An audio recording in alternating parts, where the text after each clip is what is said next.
em João capítulo 1. Eu vou fazer a leitura dos versos 19 até o 34. Depois da leitura, eu já vou explicar a série que o pastor Jailson e eu estamos fazendo.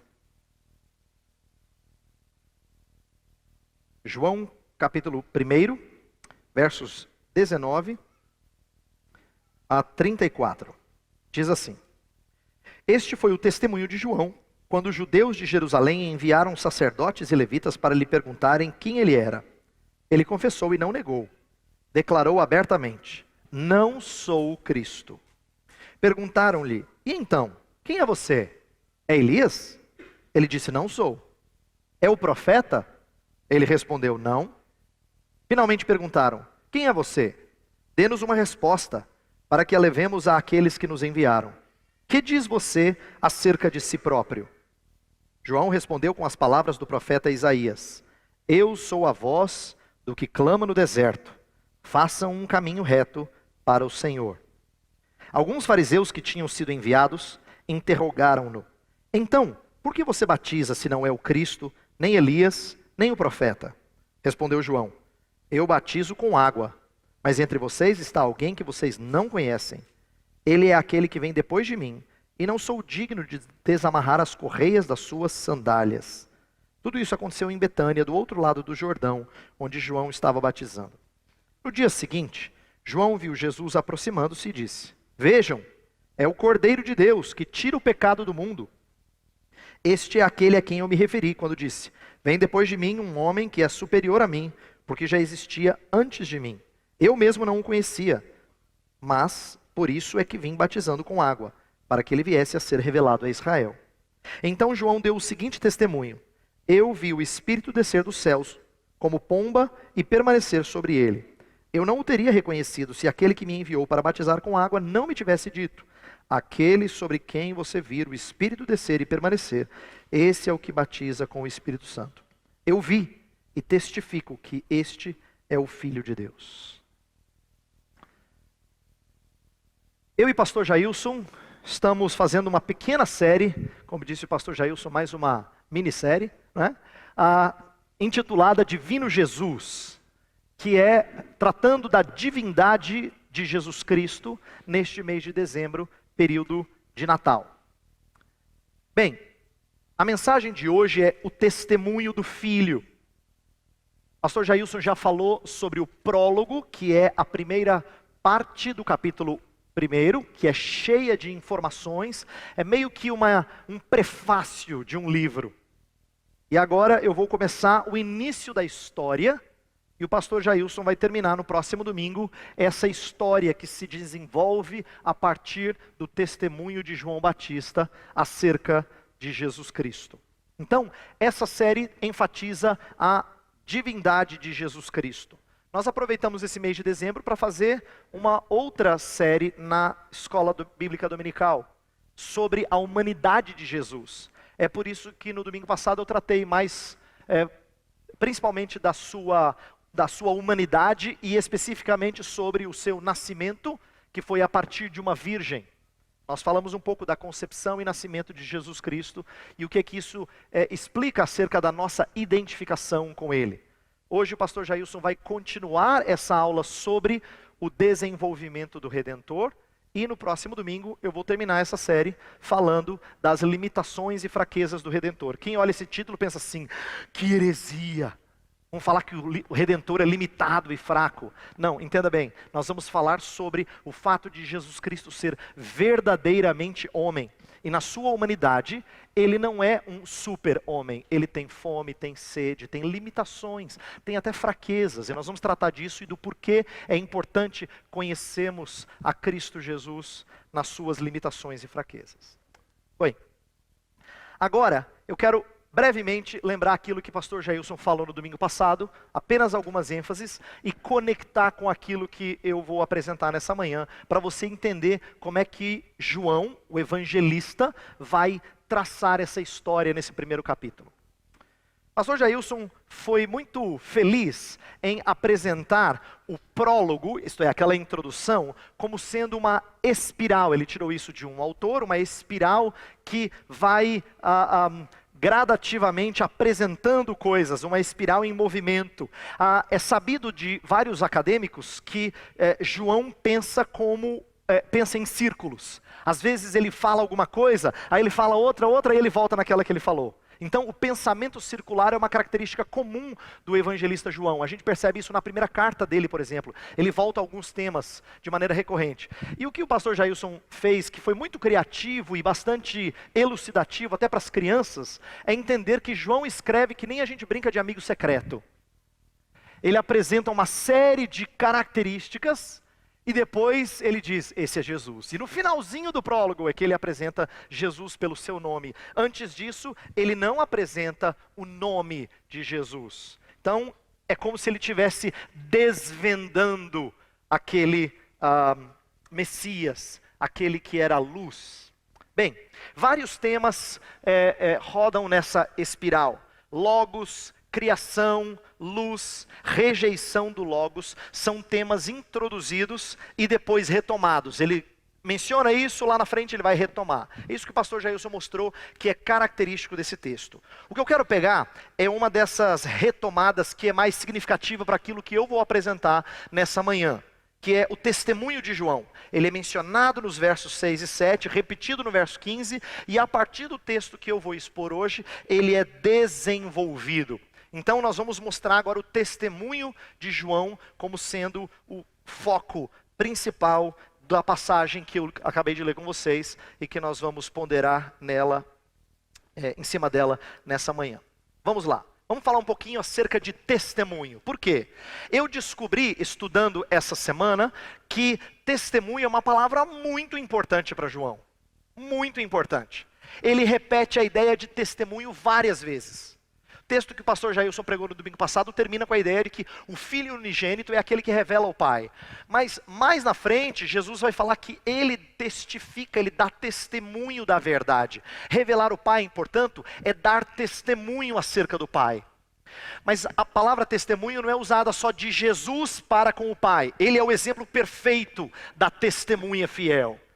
Mas também o pai testifica do filho. E Jesus diz isso. O pai dá testemunho de mim, não tem testemunho maior do que esse.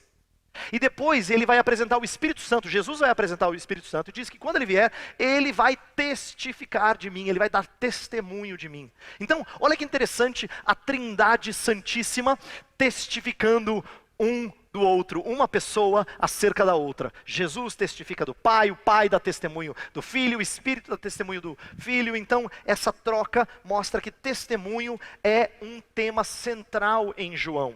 É um conceito recorrente para o evangelista.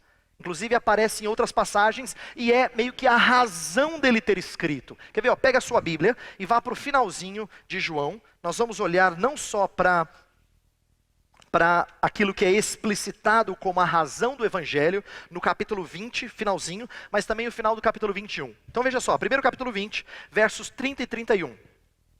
Jesus realizou na presença dos seus discípulos muitos outros sinais miraculosos, que não estão registrados neste livro. Mas estes foram escritos para que vocês creiam que Jesus é o Cristo, o Filho de Deus, e crendo tenham vida em seu nome. A ideia é de que os sinais dão testemunho de que ele é o Filho, e quem crê nele como Filho tem vida eterna. Inclusive, olha como a ideia de testemunho é chave em João. Ele começa com o testemunho de João Batista e ele termina com o testemunho dele, João, o evangelista. Olha o versículo 24 do capítulo 21. É o penúltimo verso do evangelho. Ele fala, este é o discípulo que dá testemunho dessas coisas e que as registrou. Sabemos que o seu testemunho é verdadeiro. Então, é como se João estivesse apresentando Jesus Cristo como se fosse um tribunal. João se preocupa com o tribunal. Na verdade, o evangelista João é o que mais dá destaque aos tribunais de Cristo. Ele é o único que registra a conversa de Jesus Cristo com Anás, o sumo sacerdote. Ele é quem fala mais delongadamente da conversa de Jesus com Pilatos. É como se João estivesse apresentando um testemunho legal para que fosse dado o veredito. De fato, ele é o Filho de Deus. Então, testemunho é um assunto importante no Evangelho de João. E, curiosamente, outra coisa que eu aprendi, que eu não sabia, é que João tem prazer em construir de forma tão bonita esse testemunho, que ele apresenta em formato de semanas. Olha que interessante. No texto que a gente está lendo, se você observar, volta lá para João capítulo 1. No texto que nós estamos estudando, ele apresenta uma semana inteira assim, ó. No versículo 19 ele fala assim, este foi o testemunho de João, começa aí. No versículo 29 ele fala, no dia seguinte, João viu, não é? Depois no 35 ele fala assim, no dia seguinte, então já teve 1, 2, 3 dias. Agora no 43 fala assim, no dia seguinte, quarto dia. E olha o capítulo 2, versículo 1. No terceiro dia, isto é, 3 dias depois. Então ele apresenta 7 dias e um testemunho perfeito que dá início ao ministério de Jesus, que é quando ele faz o milagre lá em Caná, naquele casamento. Então uma semana de testemunho para iniciar o ministério de Jesus. Mas como é que termina o evangelho de João? Ele é aquele que delongadamente descreve a última semana de Jesus Cristo, que conduz à sua morte e ressurreição. Durante o capítulo 12 até o capítulo 20, ele apresenta uma semana de testemunho. E para que isso? Para que ao final a gente reconheça que ele é o Filho de Deus, que ele de fato é aquele em quem nós devemos crer. Então, a ideia de uma semana e de semanas é porque João parece gostar de testemunho perfeito. Inclusive, ele registra no seu evangelho 7 sinais. De novo o número 7. Ele não registra mais. Ele fala, tinha muitos outros que eu podia escrever. Inclusive, se eu escrevesse os outros, não daria espaço para eles nos livros deste mundo. Mas o que eu escrevi é suficiente para que você creia que ele é o Filho de Deus e crendo nele, tenham vida eterna. Veja que o importante é o testemunho para João. Tanto é que João Batista, que é o nosso personagem principal do texto hoje, João, o evangelista João, ele não fala nada acerca da história de João Batista que a gente conhece de outros evangelhos. A gente não ouve do evangelista João que João Batista tinha um jeito característico de vestir, lembra? Que ele tinha as coisas típicas que ele comia, você não ouve nada disso. Você não ouve acerca do tumulto que ele causou na sociedade. Você não ouve falar da maneira que ele confrontava o pecado dos outros, e nem mesmo do batismo dele, não tem registro. É como se tudo isso já tivesse sido contado pelos outros evangelistas, Mateus, Marcos e Lucas. O que é que João se preocupa em apresentar? Como é que João Batista deu testemunho. É a única coisa. É a única coisa que nos é contada acerca de João Batista. Por quê? Porque o que importa é o testemunho. Esse testemunho, ele é apresentado de maneira muito interessante, muito importante. Por quê? No começo do nosso texto, aparecem uma comitiva de uma autoridade que está querendo investigar João. Olha só, ele é interrogado por autoridades, ou por gente enviada por autoridade, portanto quem está oficialmente ali, sobre o porquê ele batiza. Olha o versículo 19. Fala assim, este foi o testemunho de João, quando os judeus de Jerusalém enviaram sacerdotes e levitas para lhe perguntarem quem ele era. Veja, eu quero que você entenda a importância disso. Por que eles estão lá para perguntar a João quem ele era? Não é simplesmente para saber, não é curiosidade. É que João está gerando muito tumulto. O Evangelho de Mateus diz que várias pessoas iam para o deserto para serem batizadas por João. E quando ele via fariseus e escribas, ele chamava eles de raça de víboras. Então esse homem estava causando tumulto, tanto tumulto que até os governantes da época estavam preocupados. Houve quem pediu a cabeça dele, não é? Essas coisas nós sabemos pelos outros evangelhos. Então, isso dá contexto para a gente entender o que essa comitiva estava lá para fazer. Estava questionando a autoridade dele.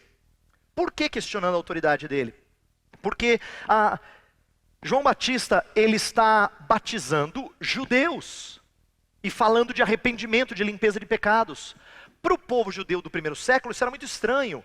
Eles tinham ouvido falar de batismo, haviam práticas de batismo em outros contextos. Por exemplo, alguns acadêmicos falam que era comum alguns judeus batizarem prosélitos, para que eles viessem à religião judaica. Eles não eram judeus, eram de outros povos, mas para se tornarem judeus, eles eram batizados. Mas judeu não precisava ser batizado, judeu era o povo purificado, era o povo que havia sido circuncidado. Em outras palavras, por que você batiza?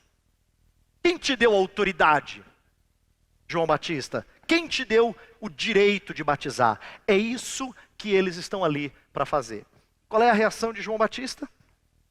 ele negou ser uma das figuras escatológicas aguardadas pelos judeus. Tem 3 respostas curiosas. Na hora que eles chegam para ele, quem é você? Ele fala, eu não sou o Cristo. Bem claro. Logo no começo, eu não sou o Cristo. Por acaso você é Elias? Por que Elias? Porque lá em Malaquias capítulo 4, no finalzinho do Antigo Testamento, a última profecia do Antigo Testamento é de que viria uma figura chamada Elias, como se fosse o retorno daquele grande profeta, e ele conduziria corações de filhos aos pais e ao arrependimento e tal. Você é o tão esperado Elias? E ele diz não. É interessante porque mais tarde nos evangelhos, principalmente os sinóticos, Jesus Cristo identifica João Batista com Elias. Então a gente fica se perguntando, por que ele diz não, se depois Jesus diz é? É bem possível que João Batista talvez não entendesse ainda o seu papel, mas eu creio que o mais importante de eu destacar é o seguinte: João Batista não podia se identificar com alguma figura importante que era esperada pelos judeus, porque o foco aqui não é ele, é o Salvador Jesus Cristo. Então ele nega ser o Cristo, nega ser Elias e nega ser o profeta, que era uma referência lá atrás, feita por Moisés em Deuteronômio 18, versículo 15. Então você é Cristo? Não. É Elias? Não. É o profeta? Não. Então com que autoridade você batiza? É o versículo 25. Olha lá. Versículo 25, interrogaram-no. Então, por que você batiza se não é o Cristo, nem Elias, nem o profeta? Em outras palavras, o que você está fazendo? Quem te deu essa moral? Ele está sendo interrogado sobre a sua autoridade. E veja que a reação dele é muito boa. Por quê? Porque o testemunho de João Batista aponta para longe de si, rumo ao Cristo. João Batista não fala assim, olha, eu vim porque Deus me mandou, viu? Ele não responde assim. O testemunho dele o diminui. Propositalmente o diminui. Tanto é que quando ele apresenta o batismo dele, ele fala assim, eu só batizo com água. Tem um que vem aí que é muito mais poderoso no batismo do que eu. No versículo 23, ele se apresenta como aquele que... No versículo 20 ele fala que não é o Cristo, não é? Não sou o Cristo. No versículos 26 e 27 ele fala que ele nem é digno de desamarrar as correias das suas sandálias. Portanto, ele se diminui. E depois ele fala de Cristo. Eu sou aquele que prepara o caminho para o Senhor. Vocês têm que focar os olhos no Senhor.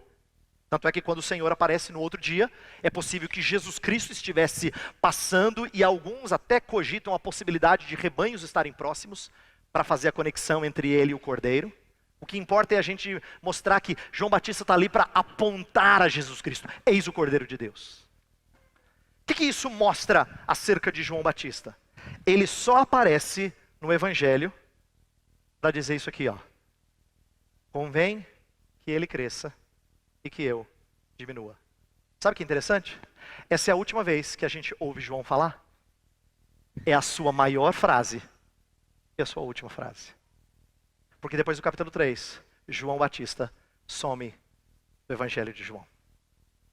Ele é aquele que aparece não para aparecer, mas para apontar para aquele que deveria ser o foco das atenções dos judeus. Essa é a maneira bonita com a qual João Batista é a testemunha ideal de Cristo. É como se o evangelista João estivesse contando a história de João Batista apenas para destacar o que importa para a história. É dizer assim, ó, cara, crente é João Batista. Por quê? Porque quando ele apareceu e teve toda aquela fama, ele sumiu. Ele queria diminuir para que Jesus Cristo crescesse. Ele queria apagar-se para que Jesus Cristo fosse evidenciado. Ele é apresentado como a testemunha ideal. E eu digo isso porque isso revela muito acerca de quem é João Batista. E o que deve ser aprendido com João Batista acerca do nosso testemunho. Então veja só, vamos fazer essa pergunta aqui. Quem era João Batista? O que ele fala de si mesmo? O que ele fala de si mesmo? Primeira coisa, ele é aquele que aplanava o caminho de Cristo. Versículo 23, dá uma olhada no texto. Fala assim, João respondeu com as palavras do profeta Isaías, eu sou a voz do que clama no deserto, façam um caminho reto para o Senhor. A gente leu na ordem de culto, Isaías 40, esse é o verso 3. João está citando para dizer, eu sou a voz que clama no deserto, que prepara o caminho para o Senhor. É curioso isso, porque João está dizendo algumas coisas ricas acerca dele. Primeiro, eu só preparo o caminho. Eu só sou voz, eu não sou para ser visto, só ouvido. Ele tira o foco dele quando ele fala que ele é uma voz no deserto. Ele é uma voz no deserto. Ele apenas prepara o caminho para a grande chegada do rei. Segunda coisa que João mostra a seu respeito é a indignidade dele. No versículo 27 ele fala que ele não é digno de desamarrar as sandálias deste que viria. Um dos comentaristas que eu li, o D.A. Carson, ele fala que naquele século era comum o estudante, o aprendiz de um rabi, fazer tudo pelo rabi que um escravo fizesse. Só não podia desatar-lhe as sandálias, porque era uma coisa bastante humilhante, era rebaixar-se demais. Então o estudante fazia tudo, menos tirar as sandálias, por causa da sujeira que ela representava. Olha que curioso, tirar as sandálias era coisa do servo mais baixo. E o que João Batista fala? Eu não chego nem lá. Eu não sou digno de tirar as sandálias dele. Ele está usando um aspecto cultural dos seus dias para dizer que a dignidade dele não chega nem nos pés de um servo, de um escravo de Jesus Cristo. É assim que ele se apresenta. Inclusive, ele diz que ele precisou conhecer a Cristo mediante o testemunho de outro, o Pai. Olha que curioso, no versículo 26, fala assim: eu batizo com água, mas entre vocês está alguém que vocês não conhecem. Aparentemente, se a gente não entendesse o contexto, a gente acharia que João está dizendo isso porque ele está dizendo assim: vocês não creem em Jesus, vocês não conhecem ele, eu conheço. Mas não é isso que ele está dizendo. Por que não é isso? O que ele está dizendo é: se vocês não ouvirem o testemunho, vocês não vão conhecê-lo. Eu também não conhecia. Ele inclusive se identifica como um dos que não conhecia. Olha o versículo 31. Eu mesmo não o conhecia, mas por isso é que vim batizando com água, para que ele viesse a ser revelado a Israel. Agora versículo 33. Eu não o teria reconhecido, se aquele que me enviou para batizar com água não me tivesse dito: aquele sobre quem você vira o Espírito descer e permanecer, esse é o que batiza com o Espírito Santo. O que é que João Batista está dizendo? Ele está dizendo que ele só conheceu a Jesus Cristo, isso é, não é que ele não sabia quem era Jesus, eles eram primos, tá? Eles provavelmente tiveram contato antes. Não é que ele nunca viu ele antes, mas ele não sabia que ele era o Cristo, que Jesus, o seu primo, era o Cristo. Se não fosse no dia do batismo, em que ficou muito claro pelo Pai, pela voz do Pai: este é o meu filho amado, em quem me comprazo. Aí ele diz: é ele. E o que João está fazendo agora? Ele está dizendo assim como eu aprendi do Pai, o que eu tenho que fazer agora? Ser mera testemunha. Eu estou dizendo para vocês quem é Jesus, para que vocês conheçam como eu conheci.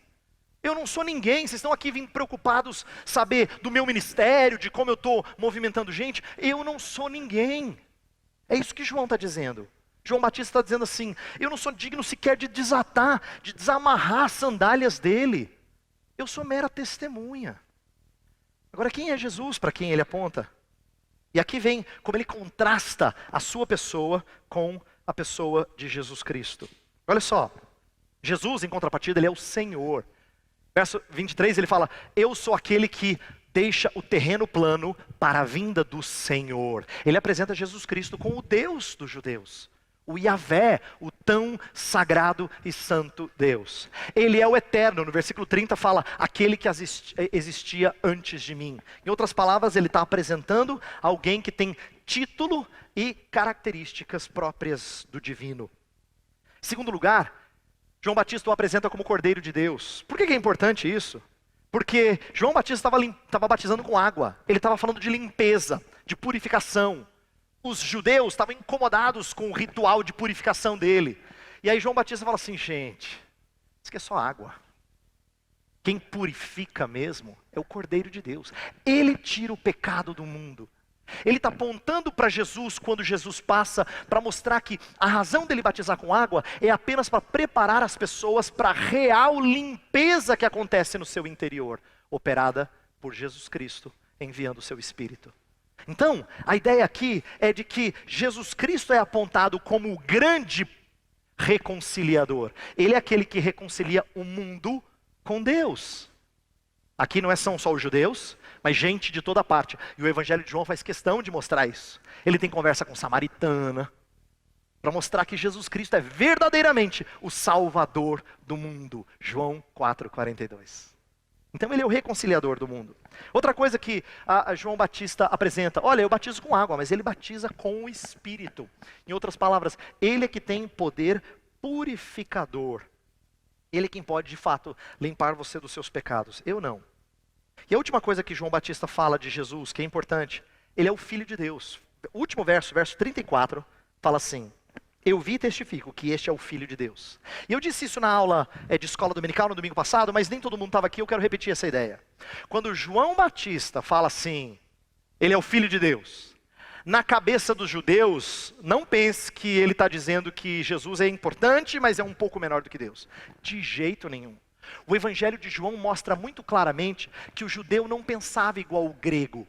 O grego é que tem aquela ideia de deuses, que tem filhos, às vezes com humanos, semideus, alguma coisa menor. Isso é mentalidade de grego. O judeu não, o judeu sabe que quem é filho de Deus é o próprio Deus.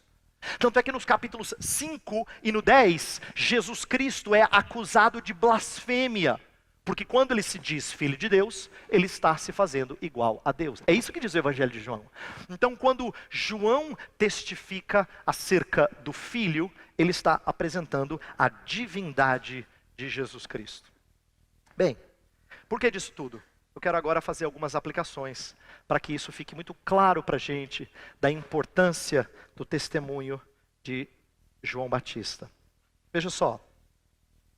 Eu quero primeiro apontar uma coisa muito simples, mas que para mim, refletindo sobre essas coisas ontem, hoje, ficou mais claro. Que Natal sem testemunho é soberba. Sabe o que eu quero dizer? Essa semana, todos nós vamos nos reunir com familiares ou amigos, vamos comer bastante, vamos trocar presentes. Coisas que não são ofensivas, erradas em si mesmas. Vamos falar uns para os outros, Feliz Natal, Feliz Natal, Feliz Natal. E se não houver testemunho acerca de Jesus Cristo, tem a ver com a gente. A festa tem a ver com a gente.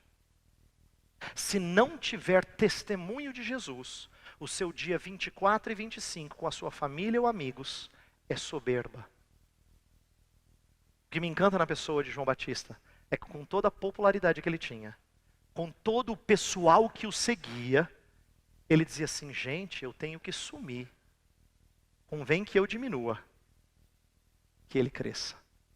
João Batista entendeu, e é assim que ele é retratado pelo evangelista João, como sendo aquele que só apareceu na cena para apontar para Jesus Cristo. Se as nossas celebrações de Natal não têm testemunho, ela é vazia, ela é pior do que isso, ela é soberba, ela é orgulhosa, ela é cheia de nós mesmos. É por isso que a gente se elogia pelo presente que ganhou, que deu. É por isso que a gente agradece, porque tem a ver conosco. Muito obrigado, olha só, não precisava. É tudo encheção da bola nossa, tudo. Porque não tem a ver com ele. Não tem a ver com ele. E se não tem a ver com ele, o que nós vamos fazer nessa quinta e sexta é soberba. É soberba. Eu queria que você pensasse sobre isso.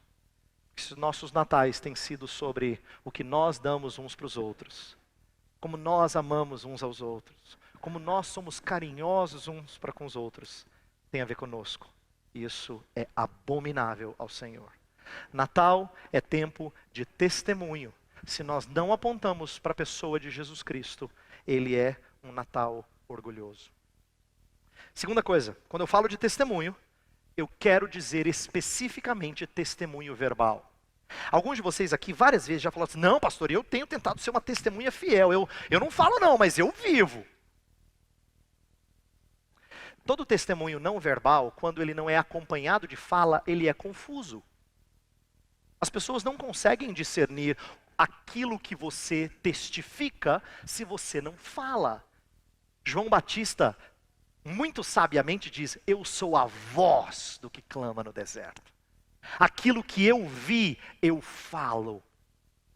Testemunha precisa ser verbal. Isso significa se você e eu somos calados, pode alegar timidez, pode alegar desconhecimento bíblico, mas qualquer uma das razões que você ou eu apresentemos não cola.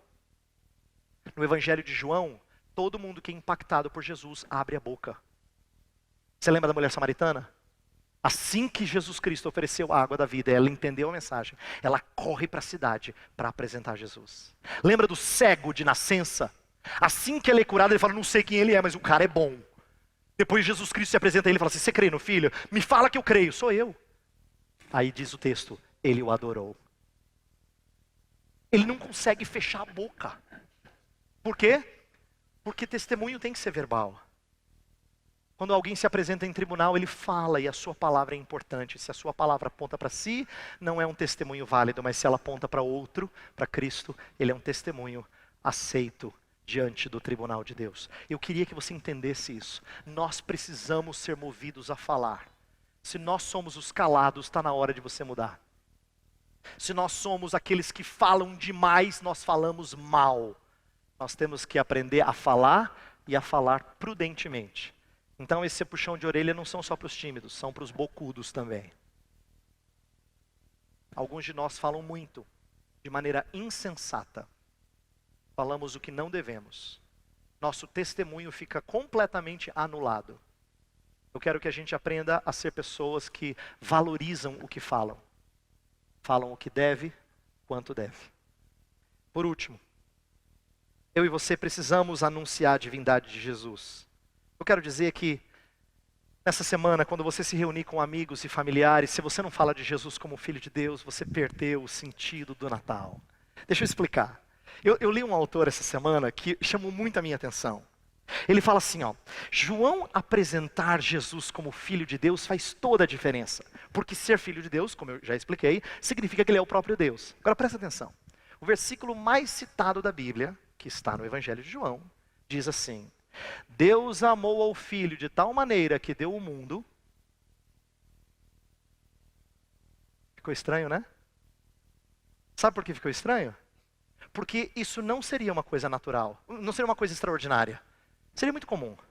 Deus amar o Filho de tal maneira que deu o mundo para ele, todo mundo diria, claro, ele é o Filho de Deus, ele merece todo mundo. Sabe o que surpreende no Evangelho? É que Deus amou o mundo de tal maneira que deu o Filho. Aí você fala, olha só, eu não tinha percebido isso. Deus não amou o Filho de tal maneira que deu o mundo. Ele amou o mundo de tal maneira que deu o Filho. Se você não falar disso nesse Natal, nosso Natal perdeu o sentido. Então eu gostaria de pedir por você e por mim nessa semana. Nós temos uma semana excelente de evangelização. É uma daquelas que todo mundo fala de Jesus e abre portas para você apresentá-lo.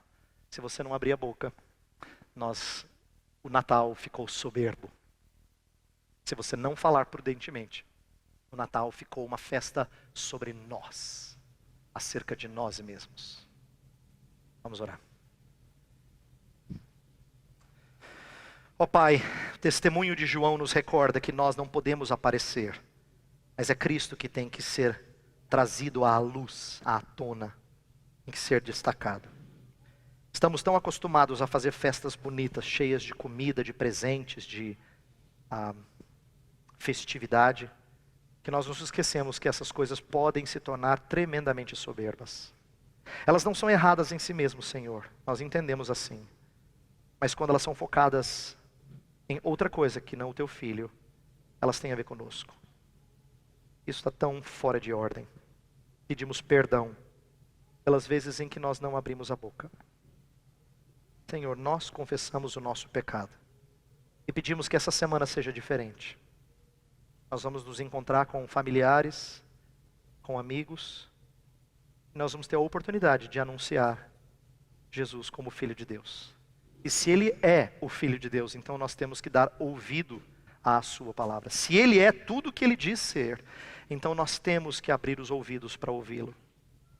E temos que crer na sua obra. Então ajuda-nos nessa semana a fazer o que temos tido dificuldade de fazer em outros tempos. Dá-nos coragem e amor, para que sejamos mais dispostos a falar de Jesus do que de nós mesmos. Oramos em nome dEle. Amém.